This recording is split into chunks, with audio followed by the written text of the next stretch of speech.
Assalamualaikum warahmatullahi wabarakatuh.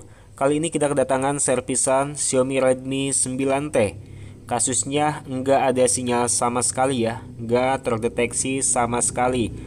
Langkah yang pertama yang harus kalian cek, kalian bisa mengecek email. Kondisi email bagaimana, aman atau tidak. HP ini aman ya.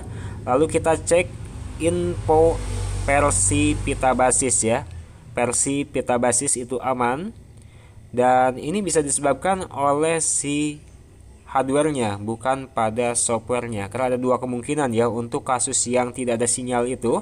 Yang pertama dari software, yang kedua dari hardware ataupun mesin. Makanya tadi kita cek langkah pertama yaitu kita cek email aman atau enggak, dan baseband aman atau enggak, dan disesuaikan juga sama HP ini apakah sering terjadi kerusakan di baseband ataupun di email yang menyebabkan ke IC atau kemana ya, karena setiap HP itu tentunya berbeda kasus untuk cara penanganannya. Nah, ini adalah Xiaomi Redmi 9T ya. Kita bongkar. Tampilan mesinnya itu seperti ini, Redmi 9T. Untuk switch antena itu aman ya, jadi nggak ada masalah untuk sinyal dari mesin atas ke PCB bagian bawah. Jadi kita copot aja semuanya untuk kamera, dan juga fleksibel semuanya kita lepas karena kita mau eksekusi salah satu kaleng IC dan juga isi komponennya yang sering viral pada Xiaomi Redmi 9T ini. Sering banget ya mengalami kerusakan, kasusnya seperti no signal ataupun blank atau restart, atau kadang dia itu hanya berkedip nyala tapi balik lagi ya. Nah, ini ya. Jadi di kaleng yang ada di bawah slot SIM card ini yang sering bermasalah biasanya untuk Xiaomi Redmi 9T. Jadi kita bakal langsung aja eksekusi untuk bagian kaleng kecil ini.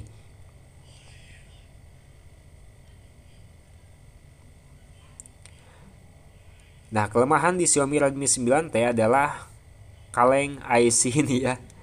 Itu dalamnya itu ada IC power supply, IC penyuplai network ataupun jaringan ya.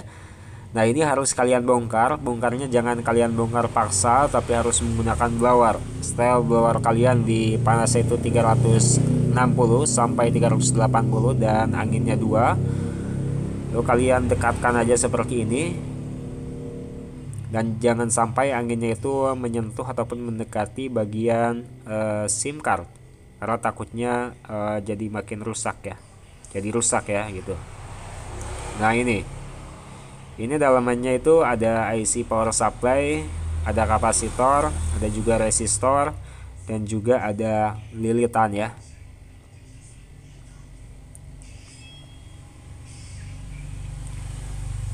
Biasanya untuk kasus apapun pada Xiaomi Redmi 9T seperti yang gue bilang tadi, ada yang mengalami blank, ada yang mengalami restart, ada yang mengalami dia itu hanya kedip-kedip ketika dinyalakan.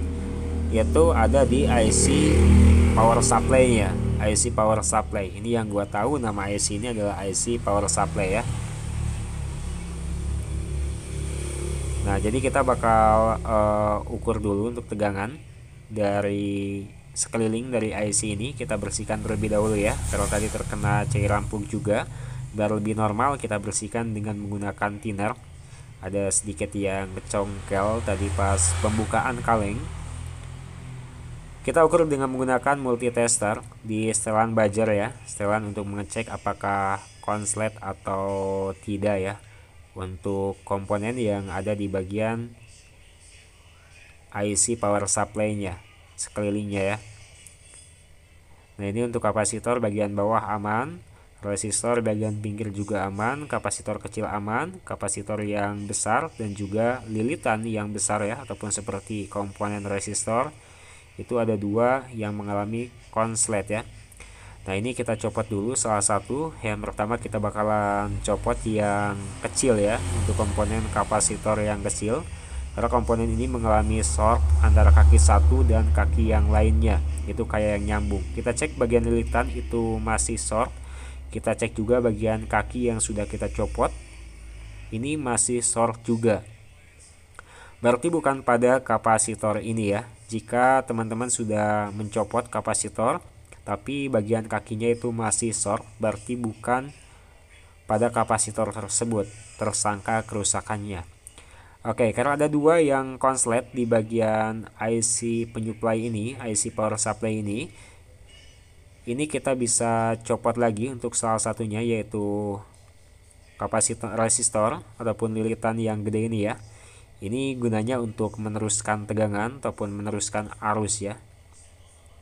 Jadi harus ada nilai dua-duanya, dan setelah kita cabut ini nggak ada yang konslet ya, nggak ada yang konslet sama sekali. Jadi kita bisa mencopot untuk si lilitan ini, dan lilitan itu konslet ya. Jadi kita buang aja, dan kita bisa cek untuk HP ini apakah sudah bisa normal atau tidaknya gitu.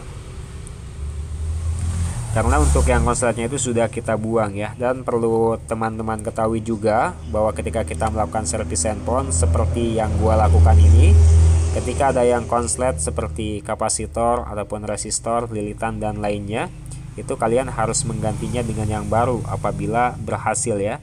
Ini sudah nampak sinyalnya ya, dan berhasil. Ternyata ada komponen yang konslet lilitan di sekeliling IC power supply tersebut. Nah, ini kita bakalan langsung bongkar kembali untuk HP ini, karena kita bakal mengganti untuk komponen yang kita buang tadi ya. Karena kalau nggak diganti itu problemnya bakalan panjang ya. Jadi HP ini bakalan kambuh kembali atau ada kerusakan lainnya, karena di IC power supply tersebut itu menyambung kemana-mana ya. Seperti pengalaman gua juga, IC tersebut dapat membuat HP itu menjadi kedap-kedip ataupun mati total. IC tersebut sesuai pengalaman yang telah gua lakukan ya pada servisan-servisan sebelumnya. Jadi kita ganti untuk IC kecil ini, untuk lilitan ini ya. Untuk resistor ini gua bingung bilangnya ya. Resistor sama juga ya meneruskan arus. Jadi ada nilai dari satu kaki ke kaki yang lainnya, itu nilainya itu harus sama, dan lilitan pun juga sama tapi beda bentuknya tapi hampir sama gitu. Jadi ini karena ini gede ya, jadi gua bilangnya lilitan aja. Ini gua ganti sama yang beda warna, gua ambil dari Kanibalan karena gua cari yang warna hitam itu nggak ada. Jadi no problem ya, asalkan nilainya itu sama, menghasilkan nilai kedua-duanya, dan kita cek diukur itu sama, tidak berat sebelah. Nah, ini kalau nggak diganti nanti bakalan rusak lagi ya, ke IC-nya bukan ke komponennya, karena udah nggak ada komponennya.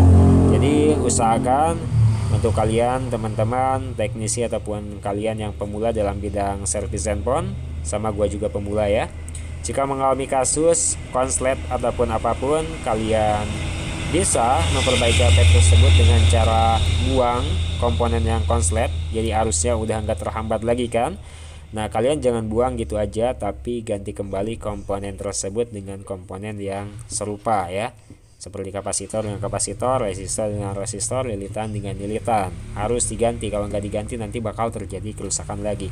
Kita buat user itu puas dengan servisan kita ya. Jangan kita buat user itu kecewa dengan servisan kita, karena ketika kita nggak melakukan pergantian karena sudah membuang komponen tadi, itu lambat laun bakalan terjadi kerusakan entah pada IC-nya atau pada komponen lain, karena komponen yang tadi itu bisa dibilang untuk menyetabilkan arus ya, namanya juga meneruskan arus. Jadi dikonvert dulu ataupun dikonversi dulu melalui komponen tersebut. Terima kasih, jangan lupa buat di like, di subscribe dan juga di share. Terima kasih, sekian.